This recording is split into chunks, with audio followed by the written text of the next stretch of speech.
প্ৰতিকূল বতৰেও ম্লান পেলাব পৰা নাই ভোটদান প্ৰক্ৰিয়া। হাতত ছাতি লৈ ৰেইনকোট পিন্ধি ওলাই আহিল নতুন ভোটাৰ। ভোটদানালৈ আহিল ৮০ ঊৰ্ধৰ পুৰুষ মহিলা। সকলোৰে ভোট উন্নয়নৰ স্বাৰ্থ। এই দৃশ্য শুৱালকুছিৰ প্ৰতিটো ভোট কেন্দ্ৰতেই ভোটাৰৰ ভিৰ। শান্তিপূৰ্ণভাৱে সকলোৱে সাব্যস্ত কৰিছে ভোটাধিকাৰ।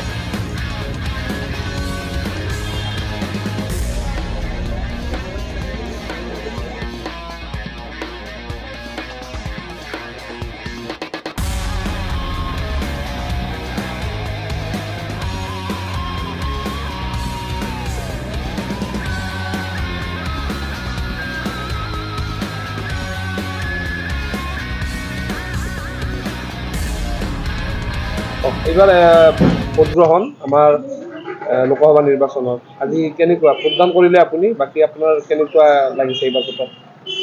হয়, মই ভোট দিলোঁ বৰপেটা লোকসভা সমষ্টিৰ অন্তৰ্গত হাজো শুৱালকুছিৰ অন্তৰ্গত মই এগৰাকী ভোটাৰ হিচাপে আজি গণতান্ত্ৰিক অধিকাৰ মজবুত কৰাৰ কাৰণে মই আজি ৰাতিপুৱা আহি ভোট কেন্দ্ৰত আহি গণতান্ত্ৰিক অধিকাৰ সাব্যস্ত কৰিলোঁ।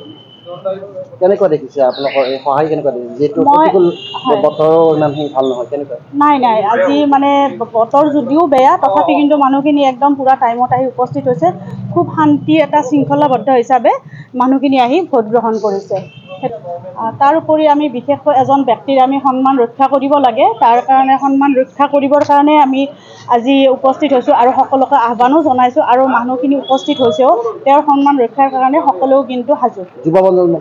যুৱ প্ৰজন্মক মই আজি এইটো নকওঁ যে যুৱ প্ৰজন্মও কিন্তু সজাগ এই ক্ষেত্ৰত।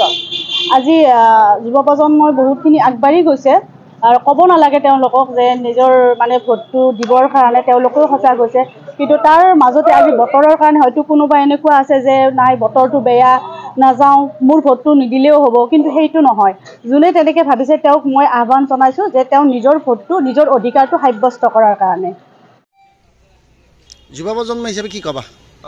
এইবেলিও লোকসভা নিৰ্বাচনৰ ভোট দানৰ বাবে আমি ওলাই আহিছোঁ আৰু সঁচাকৈ এটা ভাল লগা পৰিৱেশ।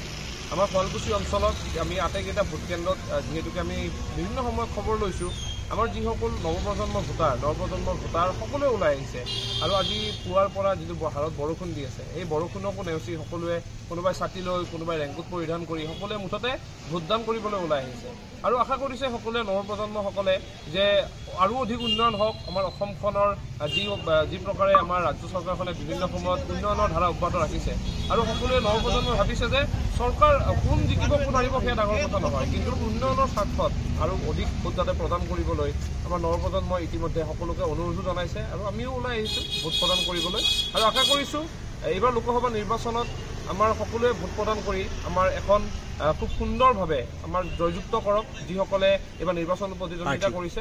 গতিকে আশা কৰিম লোকসভাত জয়লাভ কৰি তেওঁ সদনৰ মজিয়াত গৈ লোকসভাৰ মজিয়াত গৈ তেওঁ অসমৰ সমস্যাসমূহ যাতে সুন্দৰ ৰূপত উপস্থাপন কৰিব পাৰে।